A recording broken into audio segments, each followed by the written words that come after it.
So now we're going to talk about TCM view of viral infections. So in Chinese medicine, we consider that there's an invasion of toxic heat, often associated with viral infections. Now, these can be an exogenous factor, or an epidemic factor. So toxic heat can cause these exogenous type of illnesses, which are self-limiting. So this particular form of toxic heat can be fought off by the body's Wei Qi. And these are such diseases as measles or chickenpox, mumps, influenza. And it's important to differentiate these exogenous type illnesses from epidemic factors. But also, toxic heat can cause diseases that are not eliminated by the Wei Qi and become latent and remain at the surface or near the surface level. And these are such diseases that become chronic, such as herpes zoster or simplex. One of the interesting things, if you think about herpes zoster, is chickenpox virus causes herpes zoster. So even in terms of understanding Chinese medicine and the depth in which heat can invade and go to deeper levels, chickenpox can be, chickenpox as a child, and then much later in life, usually, not always, although people with HIV will get herpes zoster or shingles in the 40s, but usually it's in the 60s, 70s, 80s. And there's about 1 out of 3 people who have had chickenpox do develop herpes zoster or shingles. And so that would be associated with the body not being able to suppress the virus, or in our understanding, being able to deal with the toxic heat much later in life, and not have enough qi to be able to do that. So in terms of invasion of toxic heat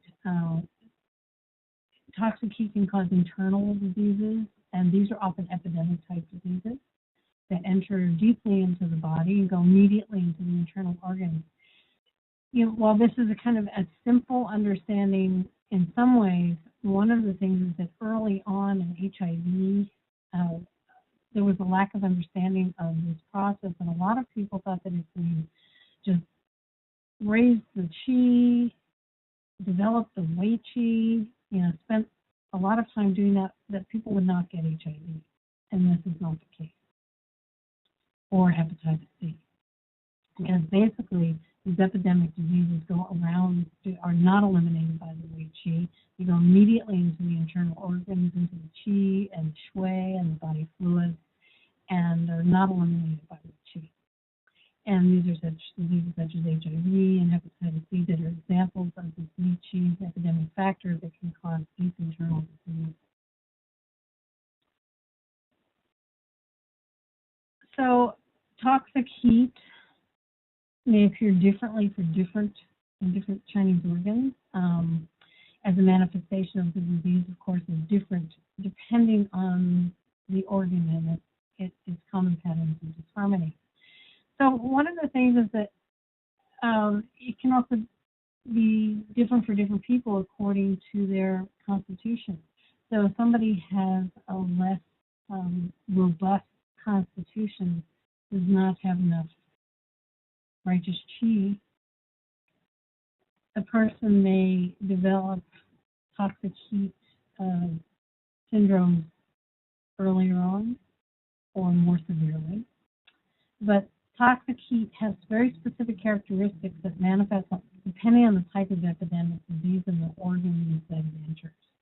I think this is a very important concept here, that we understand that that epidemic disease in many ways has very similar characteristics from person to person and is not necessarily dependent on the constitution or the individual patterns of a particular individual, and that the disease process is very similar from person to person, and it may have some variations, but the process of development of disease is often quite similar.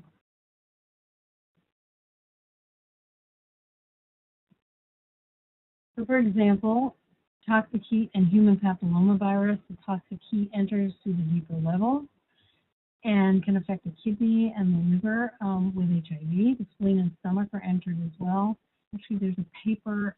I'm not sure if I've given the paper on the spleen and the stomach to Thomas, but I want to give at least a portion of that paper to people because it goes into a lot of detail about the spleen and stomach and HIV. And since we're going to be talking about co-infection, I think that will be important later on.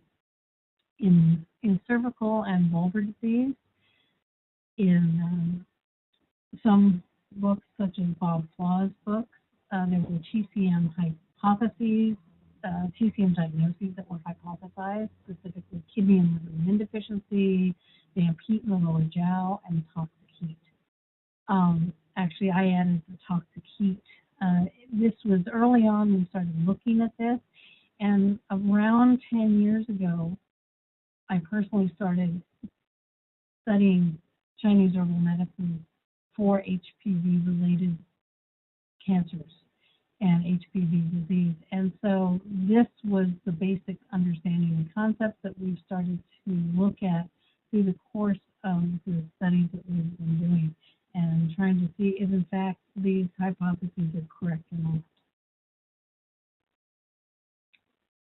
So basically in HPV, the Chinese medicine theory is that when the toxic heat is not eliminated, it continues to create more heat and stagnation.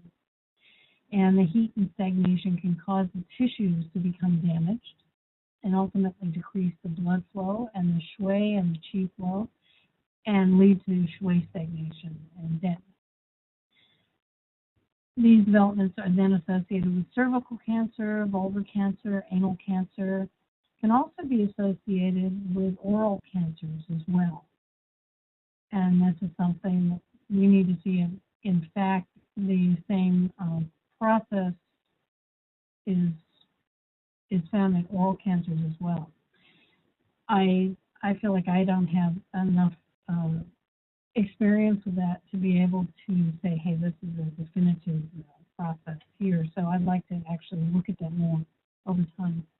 I'm going to be working with physicians who work with people with head and neck cancers that are associated with HPV, and I expect to start to be able to see more associations and whether or not this is similar as cervical cancer, vulvar cancer, and anal cancer. With HCV, toxic heat enters deep into the body and affects the spleen stomach initially. So if you think about hepatitis C and what you know about hepatitis C so far, you can understand that the spleen and stomach are the first organs that are associated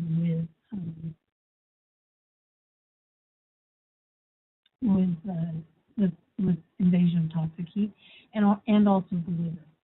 So in early stages of viral hepatitis, the TCM hypotheses that are associated can be damp heat and damp cold, dampness, liver qi stagnation, and spleen and stomach deficiency. And these are the early stages, and there's a development of the disease over time.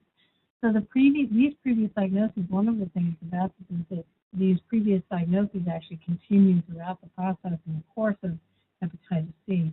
And so you'll see these manifesting over time. But they will continue as well as additional patterns showing up during the course of the disease. So toxic heat can lead to increased heat. Dampness, whether it's cold or hot, as you know, leads to heat stagnation and blockage of the channels and can turn into damp heat in the later stages, which is one of the reasons that we use herbal treatments for damp heat, often in very early stages of hepatitis, such as in hepatitis A, or in late stages of disease, we might use herbs for damp heat as well because of the development of damp heat in the later stages of disease. So heat stagnation and blockage of the channels also can lead to shui stagnation.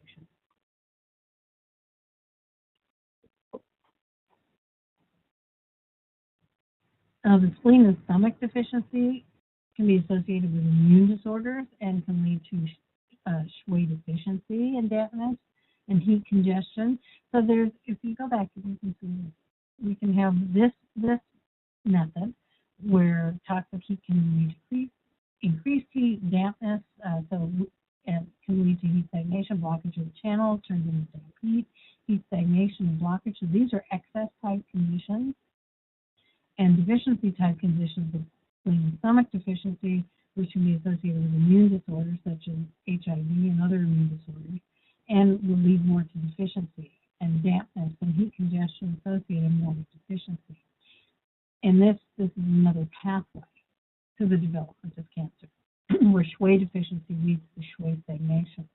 And so ongoing Schwa stagnation with dampness and heat congestion are associated with the development of liver cancer. So you can see that there's more than one pathway to the development of hepatocellular carcinoma, and more than one pathway for the development of Schwa stagnation and heat congestion.